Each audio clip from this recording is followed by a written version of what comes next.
Hello students, आप सभी का हमारे यूट्यूब चैनल में हार्दिक स्वागत है। आज के इस वीडियो में बात करने वाले हैं पीटीईटी एग्ज़ाम 2025। जिन भी स्टूडेंट ने अप मूवमेंट कराया था और अप मूवमेंट कराने के बाद भी उन्हें अपनी पसंद का कॉलेज या फिर ये मान के चलिएगा first choice second choice college नहीं मिला है, तो उनके दिमाग में एक डाउट आ रहा होगा कि सर अप मूवमेंट क्या हम फिर से करा सकते हैं या अप मूवमेंट कितनी बार होता है। ठीक है। और दूसरा जो डाउट होगा वो ये होगा कि एडमिशन कैंसिल कब हो जाता है, किस कंडीशन में हो जाता है, उस पर भी बात की जाएगी। और लास्ट मुद्दा आज की वीडियो का ये रहेगा कि सेकंड लिस्ट से पहले जो कॉलेज भरने हैं वो कब तक स्टार्ट हो सकते हैं। तो वीडियो आप लोग पूरा देखिएगा और अगर आप चैनल पर नए हैं तो चैनल को सब्सक्राइब, वीडियो को लाइक और बेल आइकन ज़रूर दबा लीजिएगा। आप लोग यहाँ पर ध्यान दीजिएगा, जिन भी स्टूडेंट्स को अभी हाल फिलहाल में जो अप मूवमेंट की लिस्ट आई है, यानी कि 2 ईयर बीएड कोर्स है, उनकी जो है लिस्ट आ चुकी है अप मूवमेंट की। और जो 4 ईयर वाले जो स्टूडेंट है बीए बीएड बीएससी बीएड वाले, उनकी शाम तक लिस्टें अप मूवमेंट की आ जाएगी। तो आपको जो पहली बार कॉलेज मिलता है उसमें आप लोगों को कॉलेज समझ में नहीं आता है या दूर दराज आपको कॉलेज मिल जाता है, तो आपको एक मौका मिलता है अप और मूवमेंट का, है ना। पीटीईटी 2024 और 2025 की बात करूं तो अप मूवमेंट का मौका बस आप लोगों को एक ही बार मिलता है। इसके बाद आपको अप मूवमेंट का कोई मौका नहीं मिलता है। इससे पहले की अगर हम बात करें तो अप मूवमेंट के मौके आप लोगों को 2 या 3 बार मिल जाते थे किसी न किसी टाइम पर, है ना। पर अभी यहाँ पर जो है सीटों के हिसाब से ही आप लोगों को अप मूवमेंट का मौका मिलता है। जैसा कि आपको पता भी होगा कि पिछली बार भी एक ही बार अप और मूवमेंट का ऑप्शन आया था और इस बार भी सेम वही कंडीशन है। जैसा कि मैंने हेल्पलाइन नंबर पर यहाँ पर कॉल करके पूछा, मैंने किसी प्रकार की कोई रिकॉर्डिंग वहाँ की नहीं की है। मैं नहीं चाहता किसी की भी प्राइवेसी या जो भी उन्होंने बात की है वो आप लोगों को सबको शेयर की जाए।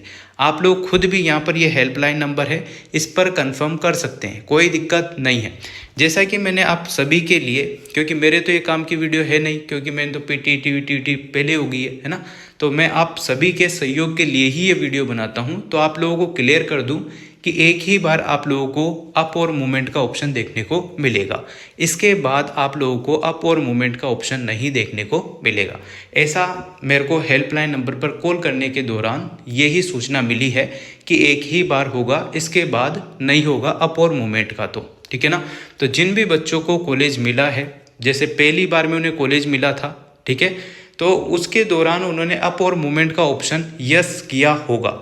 जिन भी स्टूडेंट ने अप और मूवमेंट का ऑप्शन यस किया है, इसका मतलब यह है कि उनका जो पहले का कॉलेज है, अगर अप मूवमेंट के दौरान भी उनको वही कॉलेज मिला है तो इसका मतलब उनको उसी कॉलेज में एडमिशन कंफर्म करना है। और अगर जिन स्टूडेंट्स को 5वें कॉलेज की जगह पहले नंबर का फर्स्ट चॉइस या दूसरी चॉइस या ऊपर के कॉलेज मिल गए हैं, तो इसका मतलब ये है कि उसको जो पुराना कॉलेज था, जो 5वें नंबर का था या 100वें नंबर का था, ठीक है, कोई से भी नंबर का था, वो कैंसिल हो जाएगा। वो कॉलेज अब कैंसिल हो चुका है, उसमें आप लोग एडमिशन नहीं ले सकते किसी भी हालत में, चाहे वो कितना ही अच्छा हो, बुरा हो, कैसा भी हो, है ना। वो आपके हाथ से निकल चुका है। अब आप लोगों को जो कॉलेज अलॉट हुआ है अभी हाल फिलहाल में, उसी कॉलेज को आप लोगों को लेना है, उसी कॉलेज में आप लोगों को एडमिशन लेना है, ठीक है ना। तो वो जो कॉलेज आपको मिला है, वो अलॉटमेंट लेटर यहाँ से आप लोग जैसे अपलोड करेंगे, जो भी कॉलेज आपको मिला है नया वाला, उसी में अब आप लोग एडमिशन ले सकते हैं। अब आप लोग ये सोच रहे हो कि सर ये भी बहुत दूर है, ये भी मैं नहीं जा सकता, मैं नहीं कर सकता, वो नहीं मेरे पसंद का नहीं है, वो है, ये है, ऐसी बहुत सारी बातें आपके दिमाग में होगी। तो अगर आपने पहली बार जब कॉलेज मिला, उसके बाद अप और मूवमेंट कराया, उसके बाद भी जो कॉलेज मिला, अगर वो भी आपकी समझ में नहीं आ रहा है, तो आपके दोनों कॉलेज कैंसिल हो जाएंगे, यानी कि आपका एडमिशन कैंसिल हो जाएगा। कहने का मतलब ये है कि फर्स्ट लिस्ट से तो आप लोग बिल्कुल फ्री हो चुके हैं। अगर आपने अब वाले जो कॉलेज, जो अप मूवमेंट के दौरान जो भी कॉलेज आपको मिला है, चाहे वो का वही कॉलेज मिल गया हो तो बहुत अच्छी बात है, या फिर उससे ऊपर वाले कॉलेज मिले हो तो बहुत अच्छी बात है। आपको अब एडमिशन यानी कि बीएड करनी है तो एडमिशन लेना ही होगा, कंफर्म करना होगा। अब आपके पास ऑप्शन ये है कि अगर आप लोग चाहते हैं कि मैं अप और मूवमेंट वाले में भी नहीं जाऊं और पुराने वाले में भी नहीं जाऊं, क्योंकि पुराने वाला तो अप मूवमेंट के बाद कैंसिल हो ही जाता है। अब आप लोग अगर इन दोनों में नहीं जाते हैं तो आपका एडमिशन जो है कैंसिल हो जाएगा। फिर आप लोग जो है सेकंड ऑप्शन आपके पास ये तैयार हो चुका है कि जो सेकंड लिस्ट से पहले कॉलेज भरने में आते हैं, ठीक है ना, सेकंड लिस्ट से पहले जो कॉलेज भरने में आते हैं वो एक कंडीशन पे भरने में आएंगे। कंडीशन कौन सी है? जिन बच्चों ने रजिस्ट्रेशन करा लिया है और उनके जो है कॉलेज पहले चॉइस फिल नहीं कर पाए थे, वो सभी स्टूडेंट यहाँ पर कॉलेज चॉइस फिल कर सकते हैं, और जिनको कॉलेज नहीं मिला है वो भी फिल कर सकते हैं। अब इसमें यह समझ में नहीं आ सकता कि जिन स्टूडेंट्स को पहली लिस्ट में कॉलेज मिला है या अप मूवमेंट के दौरान कॉलेज मिला है, क्या वो भी स्टूडेंट यहाँ पर पार्टिसिपेट कर सकते हैं क्या? अगर कर सकते हैं तो आप लोग भी यहाँ पर जो है आराम से कॉलेज भर सकते हैं। पर जो आपके फर्स्ट लिस्ट में और अप मूवमेंट के दौरान जो भी कॉलेज मिले थे वो कैंसिल हो जाएंगे, और अगर सेकेंड लिस्ट में आपको कॉलेज नहीं मिलता है तो उसके जिम्मेदार आप खुद ही होंगे, ठीक है ना। ये आप लोग अपनी रिस्क पर ही करेंगे। मैं बार बार आप लोगों को अपनी रिस्क पर इसलिए बोलता हूँ कि आप अपनी रिस्क पर करें, अपनी रिस्क पर करें, क्योंकि देखो छोटा मोटा अमाउंट आपके पास नहीं है, 22,000 रुपये 5,000 रुपये, है ना। तो इन चीज़ों को आप लोग सोच समझ के ही करेंगे तो बेटर रहता है। और जब भी आप किसी कॉलेज में एडमिशन ले लेंगे, कन्फर्म आपका एडमिशन हो जाएगा, चाहे वो अप मूवमेंट के दौरान हो या पहली लिस्ट में कॉलेज मिला हो उसके दौरान हो। एक बार अगर आपका एडमिशन कंफर्म हो जाता है तो फिर अगर कॉलेज वालों की तरफ से आपका एडमिशन कंफर्म वगैरह किट विट मिल जाते हैं, सब चीज़ हो जाती है, तो फिर आप लोगों को न तो रिफंड मिलेगा न कुछ मिलेगा। और अगर आप लोग चाहते हैं कि मैं कॉलेज में ही नहीं जाऊँगा, रिपोर्टिंग नहीं कराऊँगा, डॉक्यूमेंट्स नहीं दिखाऊँगा, नहीं जाऊँगा, तो फिर उस कंडीशन में आपके अप मूवमेंट के दौरान भी आप लोगों को जो है वापस से अगर आप रिफ़ंड चाहते हैं तो आज से 3 महीने बाद ये प्रोसेस स्टार्ट होगा, कुछ पैसे कटेंगे और फिर आप लोगों को जो पैसे बचेंगे वो मिल जाएंगे। आप लोग रिफ़ंड वाली वीडियो भी देख सकते हैं। और अगर आप लोग चाहते हैं कि नहीं मुझे बीएड किसी भी हाल में करना है, तो आप लोग सेकेंड लिस्ट जो आती है उससे पहले आपको कॉलेज भरने का एक मौका मिलेगा। उसमें आपको जो है अलग से शुल्क देना होगा, यानी कि रजिस्ट्रेशन फीस तो उसमें रहेगी ही सही आपकी 5,000 रुपये।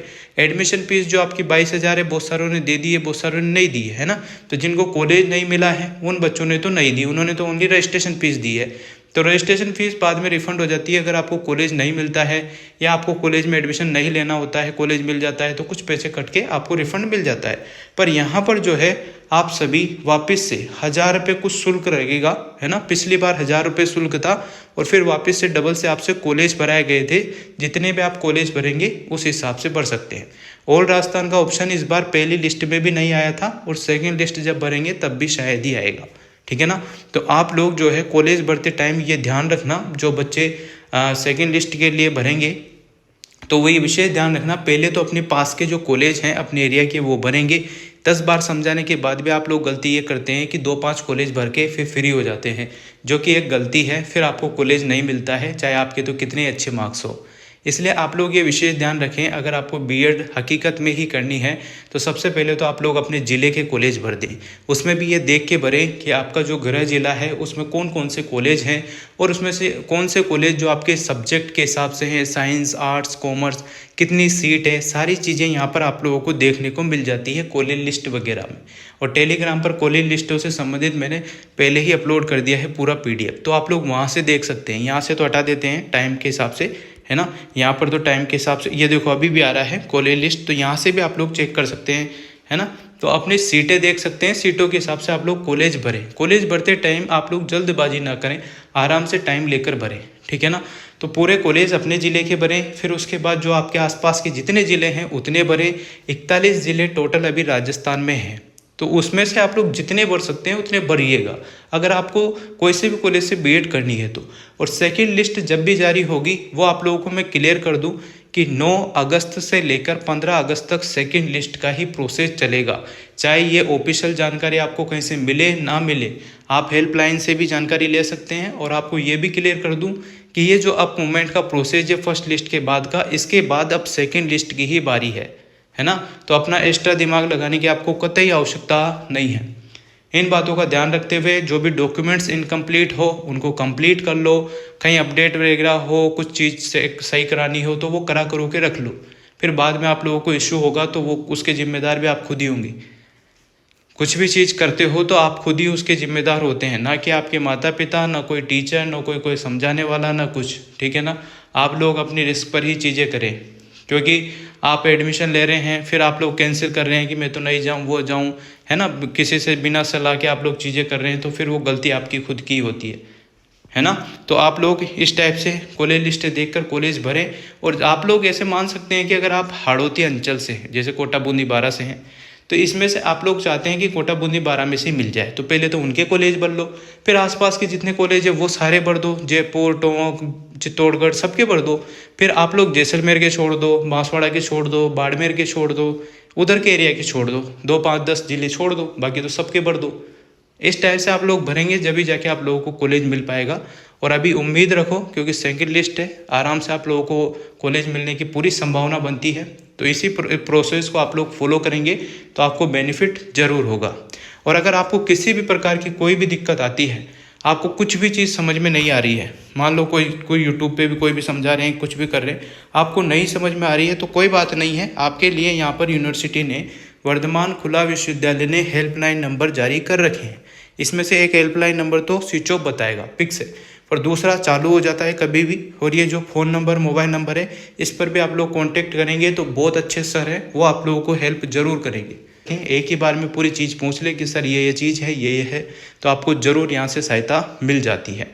तो ये पूरा प्रोसेस फॉलो करना और आराम से। अब जो है, जिन बच्चों को नहीं मिला है, जो चाहते हैं सेकंड लिस्ट के लिए काउंसलिंग करना या कॉलेज भरना, तो वो वेट कीजिएगा, थोड़े दिनों में उसकी जानकारी भी आप लोगों को मिल जाएगी। 9 या 10 तारीख को, 10/9 को अगर हॉलीडे भी होता है तो 10 से 15 के बीच में आप लोगों को सेकंड लिस्ट की अपडेट देखने को मिलती रहेगी। और अपडेट आप लोगों को यहीं पर देखने को मिलेगा, इम्पोर्टेंट नोटिफिकेशन में। ठीक है, तो यहाँ से आप लोग देख सकते हैं। और इससे पहले जो वीडियो अपलोड की है मैंने, जिसको भी आप और मूवमेंट के दौरान कॉलेज मिले हैं, एडमिशन लेना चाहते हैं, तो वो अपनी रिपोर्टिंग वगैरह, डॉक्यूमेंट्स वगैरह जो है वहाँ पर सबमिट कर दीजिएगा। उस वीडियो को ज़रूर देख लेना। Thank you so much. Video अगर आपको अच्छी लगी हो तो like, comment, share and subscribe.